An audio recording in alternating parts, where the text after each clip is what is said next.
then the Holy Quran says we created the universe like this, and we will continue to create that again and again. This is a phenomenon which will go on repeating. So I don't know, you don't know, nobody knows how many times this universe came into being, or how many billion years each universe stayed, how it developed, what sort of life developed in that, and how their whole era of existence were wrapped up ultimately, like the Holy Quran describes. The Holy Quran describing this phenomenon at one place says,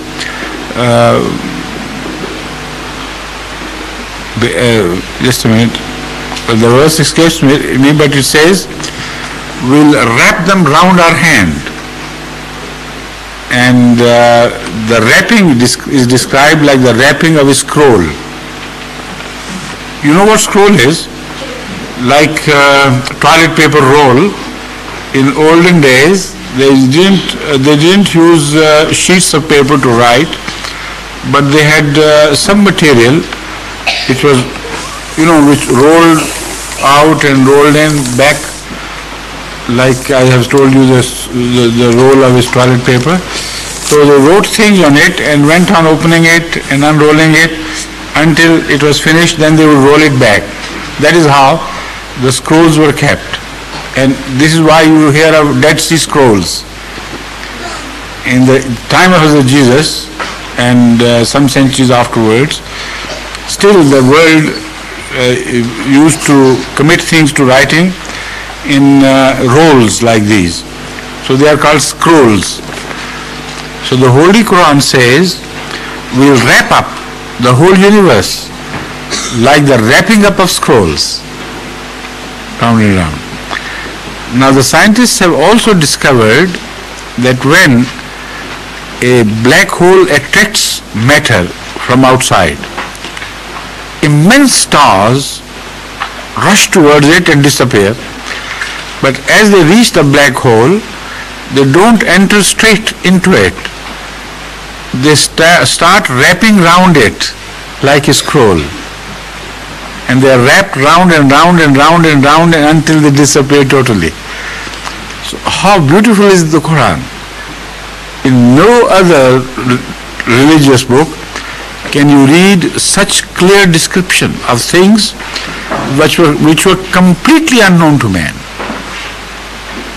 It was impossible for a human being to imagine these things and to such beautiful detail, and then to be able to describe these things for the future man to read and understand.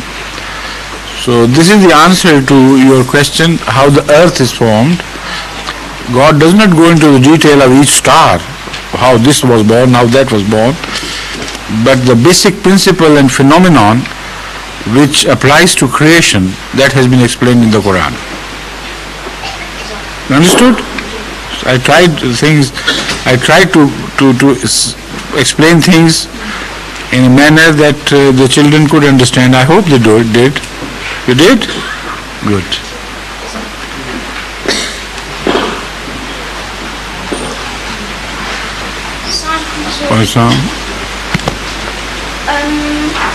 Why aren't we allowed, could you please tell me, why aren't we allowed to celebrate birthdays? You see, the direction of the the loudspeakers are so that the voice can't carry here pretty clearly. Yes. There's always, I find it difficult to understand. So somebody should tell me what he was saying. He was asking why. When men speak, I can understand it all, but I don't know why it's the perhaps the children, their pronunciation, accent is this point. He wanted to know why we are not allowed to celebrate birthdays. You say, why should you celebrate any birthday? This is the question. What reason do you find? Give me one good reason why you should celebrate a birthday. And what is the philosophy of celebration itself? Why do you celebrate things?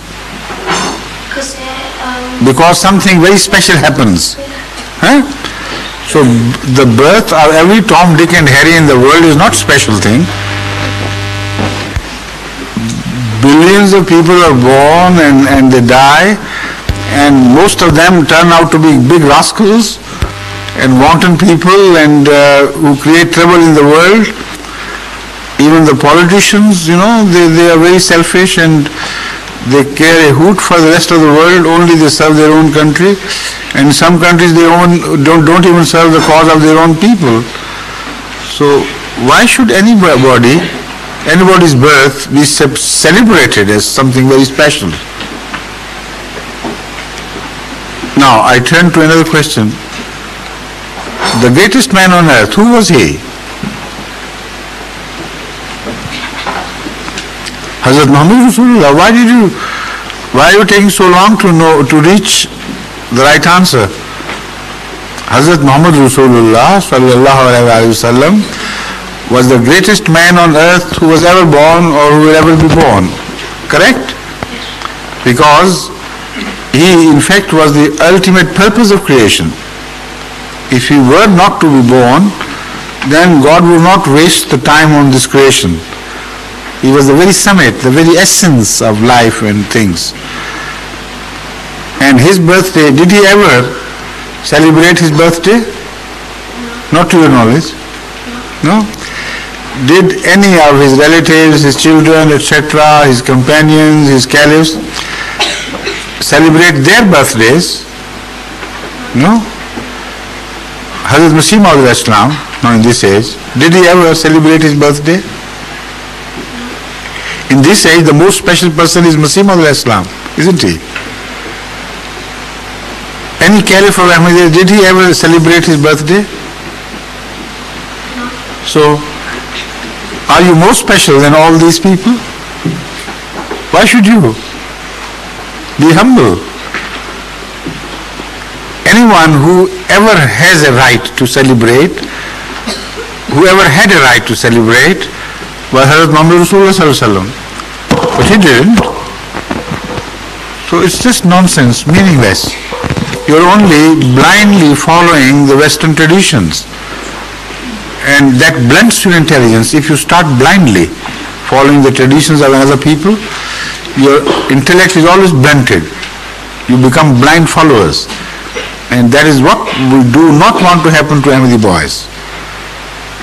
They should understand things, analyze them, accept the good things, and reject nonsense. See? So I have proved to you that there is no sense whatsoever in celebrating the birth of an ordinary person, because the most extraordinary people, the most important people we know of, never celebrated their birthday. We should follow them, not any Tom, Dick and Harry of today. Right? Good. Good. Next please. You mean all these people line up to this? Yes, sir. Okay. We're in for a big time, yes? Now I'll have to be brief in my answers. I didn't notice the line, how long it was. Huh? We had to stop it because it just kept going. Achha. This is after stopping. This is after stopping, yes. Yes. May I ask you why Muslims should have a beard? Beards? Yes. Yes. You don't have any beard. You are not a Muslim, are you? Are you a Muslim? Yes. You don't have a beard? So why do you ask a question about beard which is yet to come after a long, long time? Are you already getting worried about your beard? It's not only the Muslims which have beards. Many others have. Don't they? All six have beards. And many Englishmen I know have beards. And many Jews have beards. It's not only the Muslims who have beards. Many people have. The point is that all over the world, men or males are born with beards and females are born without beards. Potentially, I mean, not at childbirth, of course. Potentially, those who were to become men later on, those boys, they are born with potentials for beards.